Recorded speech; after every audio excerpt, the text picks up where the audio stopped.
No background. No, you are good.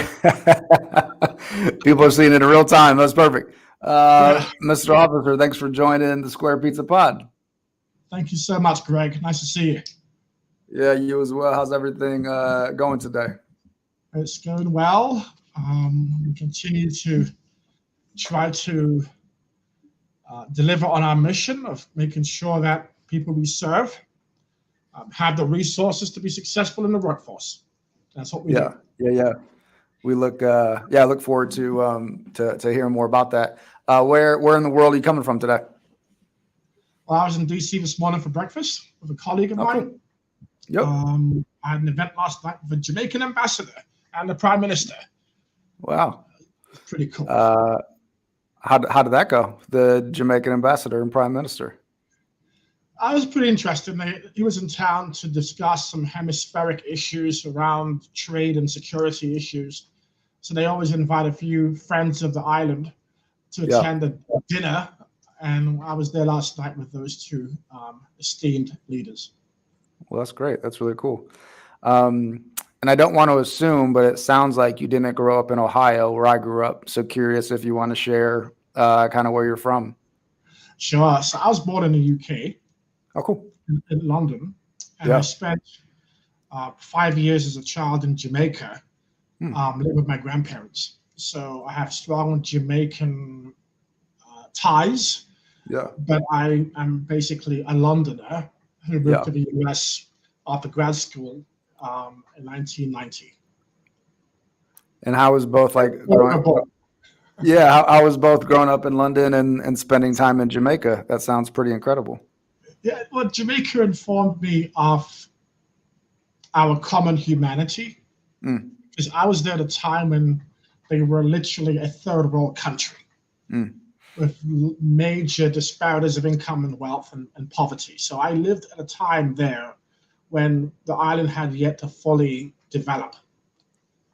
And today, according to the World Bank, Jamaica is a middle income country. I think Britain and my living there and being educated there taught me the importance of public service and collective responsibility, which is part and parcel embedded in the European political system. It informs how we think about healthcare, how we think about welfare, and how we think about ordinary citizens. So Britain, I think, infused in me a certain set of values around service, around how we care for others, and the role of government and the nonprofit community in working together to find common solutions for those in need. And I'd imagine in your current work, you've seen, I guess, maybe pros and cons. I don't want to assume, but of how government and nonprofit works in Europe compared to here in the States. Yeah, I think we are. This is to our credit. We have the most sophisticated nonprofit delivery vehicle in the world for addressing intractable issues. Because the presumption is that in this country is that government cannot do it alone.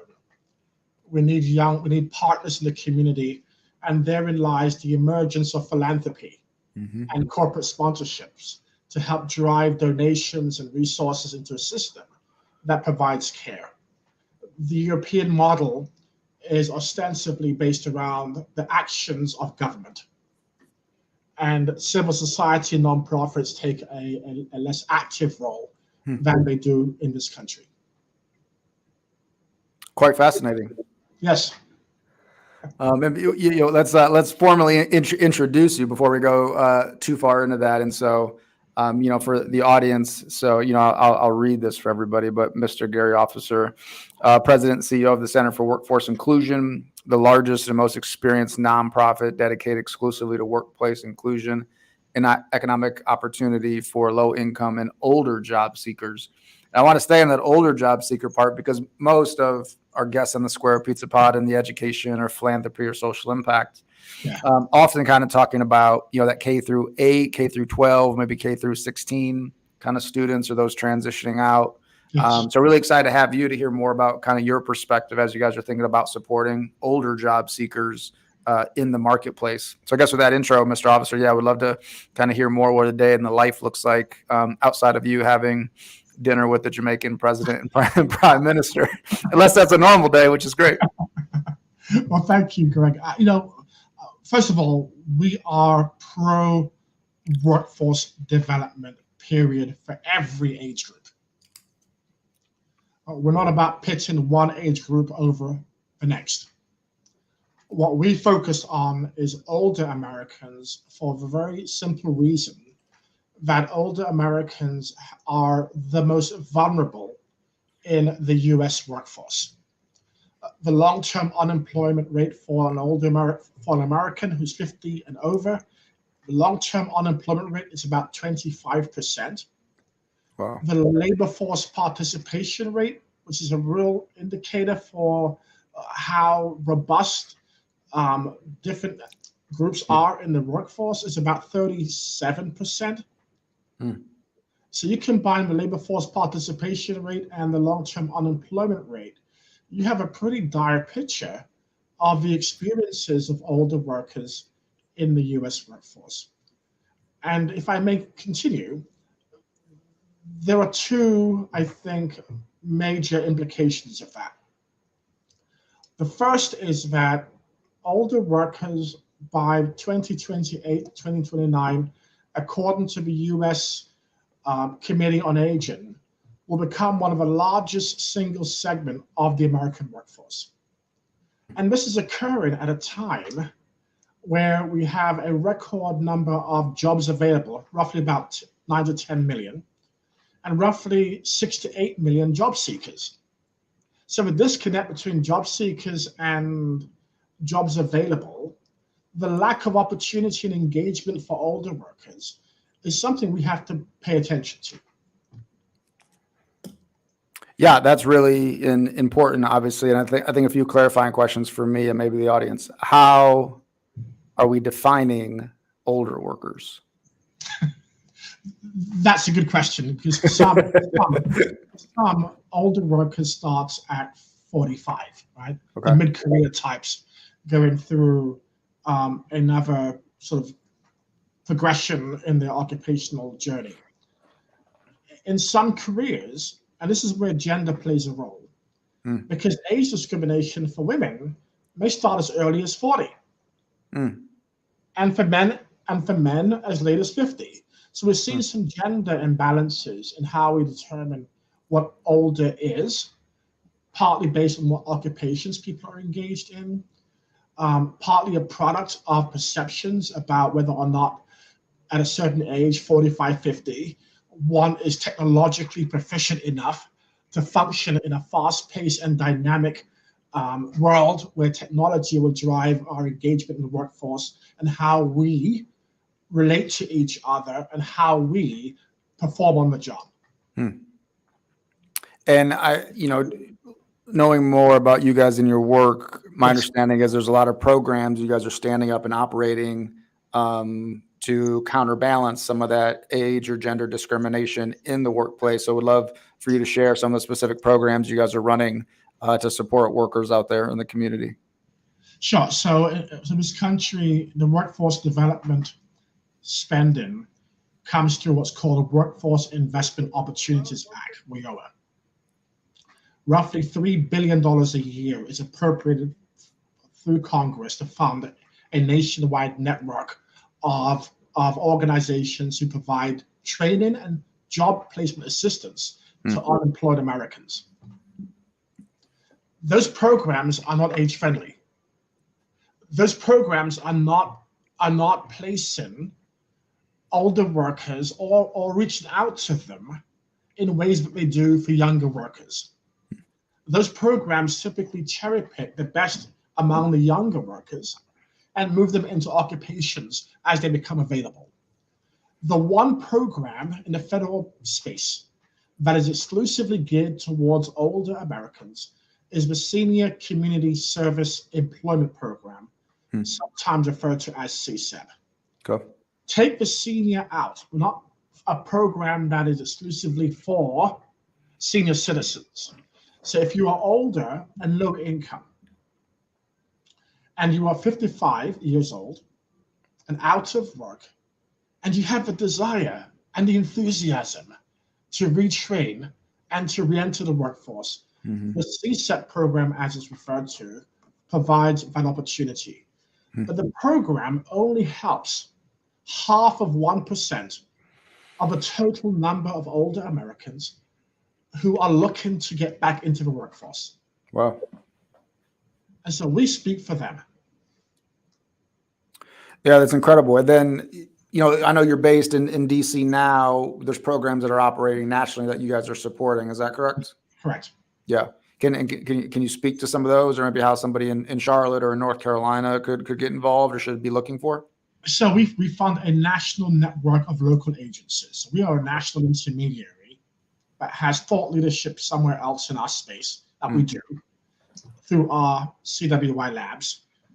We also provide programming through corporate dollars on the innovation side, the labs, that supplements, enhances, or tries to fund different networks around the country that are invested in workforce outcomes. But the Center for Workforce Inclusion manages about $65 million a year in federal funding. We allocate those funds throughout the country to a network of local nonprofit partners who provide direct services.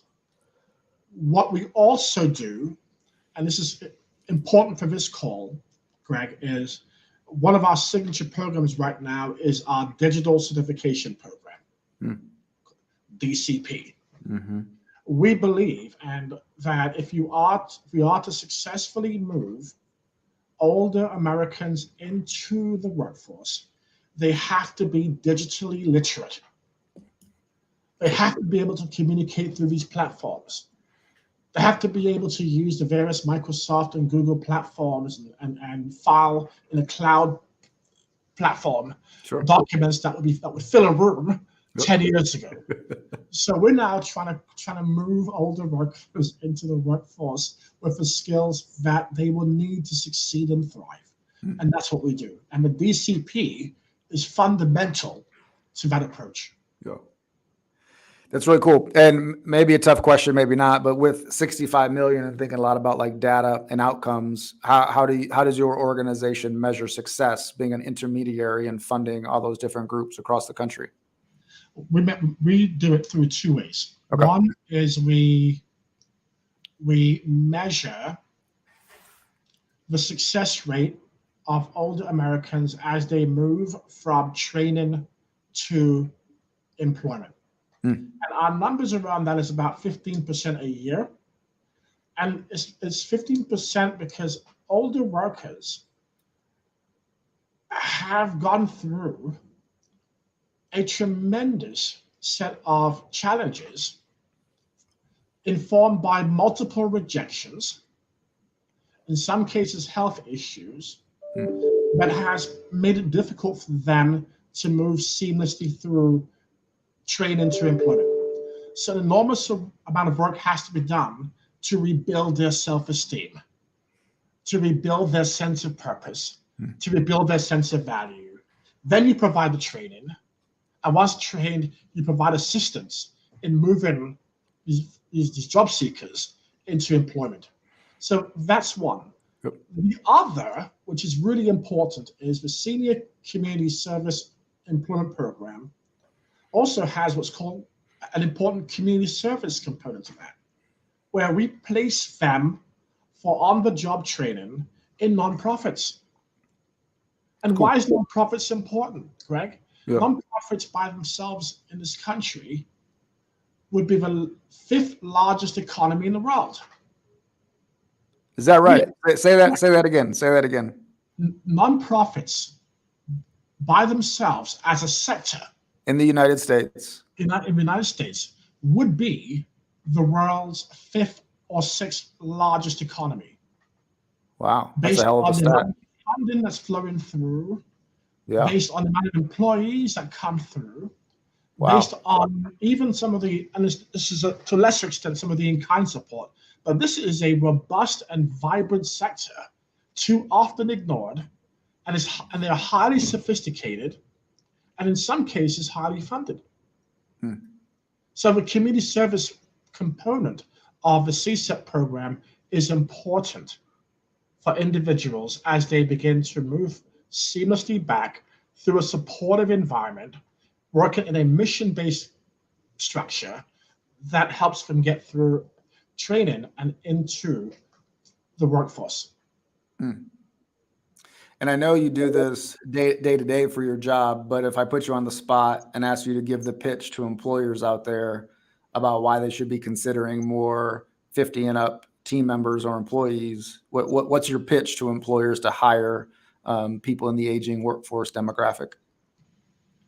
I would say this to any employer: look at yourselves. Many corporations, public, have board members who are in their 80s. Yeah, great point. Average age of a member of Congress is probably Senate, probably pushing 80 years old. Yeah, elected officials too, right? Yeah, good point. Yes. Yeah. The average CEO is probably 57, 58 years old, and they retire at 65. Mm-hmm. All right. So look at yourselves, look at ourselves when we make determinations about people's value. Recognize the merits of what an older person brings to the workforce by way of loyalty. Once hired, they stay on the job. Younger people will leave in 18 months. Recognize the misconception about cost. It's assumed that older workers are more expensive. It's not true. Data tells us that a young employee in his or her 30s with 2 children will cost more to the company than an older worker. Recognize they have skills and they bring judgment about how we relate to each other, the soft skills, their ability to work in teams. And recognize too that an older worker who's in the job, employed, is just as proficient technologically as a younger worker. It's when an older worker leaves the workforce, they fall behind with technology. But once you're in, you keep in pace. I'm an older worker. We're using platforms I never heard of 5 years ago, 3 years ago. So there's value in all ages that we should not ignore. The essential value that older workers bring to the workplace. Yeah. That's really well put. And reflecting back to my grad school experience, we talked and kind of studied a lot of like high performing teams, right, in for-profit and nonprofit settings, and talked a lot about a common element in high performing teams was diversity in all ways, in gender, in race, in geographic kind of expansion or where they grew up, but also age, right? And so if you can have a team inside an organization that's comprised of 20 and 30-year-olds, but also maybe 40, 50, 60-year-olds working together to solve a common organizational issue could be quite beneficial in a way than just maybe a bunch of millennials, a bunch of Gen Zers, a bunch of others, right? And so I think that idea of bringing them together and the value they can add inside an organization seems really critical. And Greg, if I could be indulged for a moment again, you mentioned something that's really important. You mentioned diversity.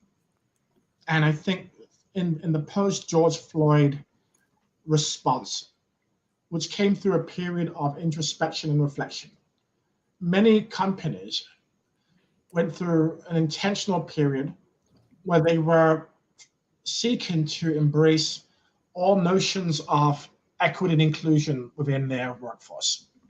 Oftentimes, it captured the needs around race and age, race and gender, but did not recognize the virtues of age. And in most corporate DEI statements and policies, age is never mentioned. That's a good point. And I read somewhere about 14%, if even that, of DEI statements and documents references age as a core value that a company will try to incorporate in their hiring practices. We're going to fix that. Yeah. Yeah, it's a really good point. And I think to transition a bit, you talk in connection to our older workers, you talked about technology advancing pretty quick. I think for all of us, regardless of your age, things that were relevant 3 years ago aren't relevant now. And we have a wide variety of tools, but also AI continues to kind of grow in a number of ways across all fields and sectors. So curious how your organization and others are preparing the groups you fund and the older workers that they support in combination with AI taking over. Well, that's a great point. So let me offer the macro issue right now. So Goldman Sachs recently announced that roughly 300 million jobs will disappear by 2030 worldwide because of AI. McKinsey has predicted that by 2030 in the US, roughly 90 million jobs will disappear because of AI, and roughly 80 million jobs, new jobs, will be created. Negative delta 10 million. Why do I say that? AI is new. The marketplace is making its necessary adjustments. The future as we see it has yet to become a day-to-day reality. But providing the tools to job seekers and organizations we work with to become accustomed to the use of, train people around how to use the platform to do their jobs, that's something we're incorporating across all aspects of our job training and passing on the tools to our partner organizations to share with their job seekers. As an organization, we are still adapting to this. So where I see AI most prevalent is when we do proposals. In the whole philanthropy and grant making community, there's a whole new movement of how to use adaptive AI to inform your storytelling, right? We're seeing that in how we do research of our potential partners or collaborators and how we can find a nexus that will drive a common purpose that will inform our engagement. So it's fine-tuning our strategy around outreach, around who we partner with, and it's strengthening our message in how we tell the story in funding proposals that we are often looking at as opportunities to drive income. So that's sort of where we are after 6 months of discovering this fifth industrial revolution, or sixth, that's unfolded in the last few months. And I know you've seen a number of these tools in your world and those, through the proposals and other things. Are there any just tools, AI tools that you're hopeful about that are been interesting that you're studying? Just anything coming across your computer that is really surprising or interesting to you? Well, I'm long-winded, so forgive me. So about 9 months ago, a colleague of mine who came out of Google says, Gary, in the next week or so, there's a platform will be announced publicly that I'm aware of, and it's been used already, and it's called ChatGPT. So let me show you how to use it. Right? Let me take an article you've written. I'm going to put it in the box, and let's see what it comes up with. And she used different permutation of language, right? That changed the content in like 25 seconds. I could not believe it. So what we've seen, I think, is from an editing standpoint, it does about an 85% good job on how to fine-tune a messaging around something you've written. But of course, you're going to have the human involvement in fine-tuning that which the platform has created. So that's where I've seen it most, is where you've written articles or proposals, and you're looking for editing value, and where AI isn't necessarily capturing fully your voice. Yeah, it's been interesting to see how much ChatGPT has evolved over those past 9 months, even before as it's become more mainstream. What have you seen? Oh man, no, that's not fair. I get to ask you the question. I tried. I can't. No, I'll do my best. I'm going to blank on the names of the tools. I've seen some like Chat GPT offsuits where, like you need to summarize a book pretty quickly or a 60-page research article into, 4 or 5 bullets. And I've used a variety of those that have been really helpful. Yes. I think from Frank, like a podcast situation, I've been looking into some audio AI tools that can record my voice. Wow. And I can say, hey, X platform, do a 12-minute podcast video on the difference between nonprofits in Europe or nonprofits in America. And AI will combine my voice with the data from the internet and publish said kind of podcast reflection. Yes. Wow. Haven't introduced that into the world, but as we've tested it, in the lab and everything, both like impressive and scary at the same time. Yes. Wow. Yeah, no, we've seen it, and I think that it isn't just AI that we have to contend with. It's how technology has, in a profound way, transformed our workplace experience. Mm-hmm. I mentioned before COVID, I'd never used Teams. I'd never heard of Zoom. Mm-hmm. And these are now common platforms that has become part of our everyday vocabulary. Sure.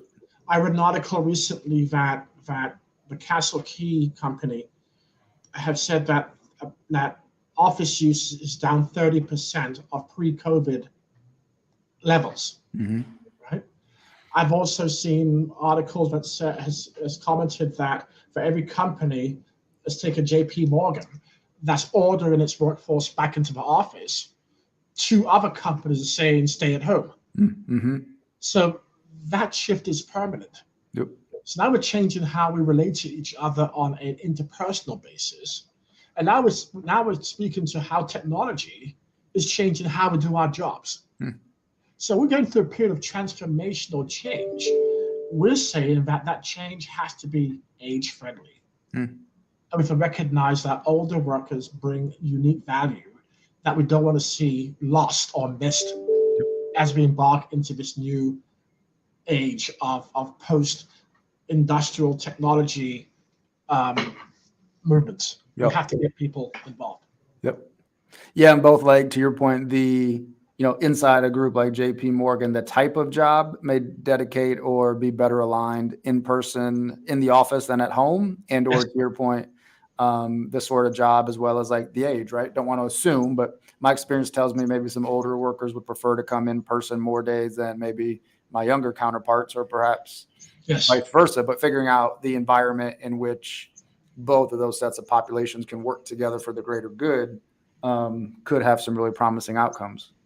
And another thing too, I think, back to AI, I think another big issue we have to confront is the workforce development system has to better understand these AI tools. Yeah. And then provide the training to job seekers around how to use those tools to be successful in the workforce. Certainly. So we cannot, as a workforce reskilling or upskilling community, become complacent. We have to stay current and share those tools and teach those tools to those who will need those tools to be successful. And I would agree with that. And also a whole separate podcast episode, but AI tools inside schools, even before people get into the workforce development age range, and so the whole continuum, the whole pipeline, if you will, how AI is being taught and leveraged across the entire platform, I think is certainly an opportunity. Yes. Okay, we're gonna get you out of here on a few rapid fire questions. I know you probably have a lunch with another ambassador and you don't want to talk to me for very much longer. But curious, what musical artists or what sort of music do you listen to in your downtime, Mr. Officer? Yeah, I've been delving into jazz lately. I saw Okay. this remarkable singer from New York, Janice Marchette, jazz vocalist who played at DC's iconic Blues Alley recently. Hmm. There's a Jamaican pianist, Monty Alexander, who who who has this style where he fuses jazz with reggae. Hmm. It's a beautiful sound. So I've been in this sort of jazzy vibe field lately, and I've been doing lots of visits to the Blues Alley in DC to Okay. catch a performance or two. It's great. We're gonna have to check those out. What can our listening audience do to support you in the work of CWI Labs? I think this space, if you're an employer, we need employers who recognize the value and the skills that older workers bring into the workforce. Hmm. If you are in philanthropy, it's absolutely essential for the US philanthropy movement to invest in aging programs and invest in workforce development. Hmm. Less than 1% of this multi-billion-dollar philanthropy community goes into workforce development training programs. Less than 2% of philanthropy dollars goes into aging programs. So who picks up the slack? Government. That doesn't happen in other systems. It doesn't happen in the education space, the housing space, but it happens in the workforce space. We need philanthropy. If you're out there from the philanthropy community, take a look at the needs of this country and what's going to drive our long-term economic competitiveness, and recognize the importance of workforce development for those who need to work, for companies who are looking for talent, and for a nation that wants to remain competitive. And last question, really curious about your answer given your childhood and your travels. But what does Square Pizza remind you of? Square Pizza reminds me of the power of the unpredictable. Oh man, Right? that's great. That is really and, good. and adapting to the unpredictable and making sense of the unpredictable and making that dough and throwing on that tomato sauce and putting that cheese on top, and to do that, to make it as delicious in its new form as it was before. Man, we might have a new tagline for the podcast. That was great. That was very well done. Well, thank you. Oh man, that was great. Made my day. Well, Mr. Officer, thanks for all the work. Thanks for who you are and what you're doing. And best of luck to you and yours in the holiday season and all the great work that your team is doing. We appreciate you. Greg, thank you. And thank you for giving people like myself, my colleagues, a voice where our issues can be heard and where the public can be made aware of our mission, our purpose, and the population that we're trying to serve. So I thank you very much for the opportunity. I appreciate that. It's our pleasure. Thanks so much, Gary. Thank you. Bye-bye. Take good care.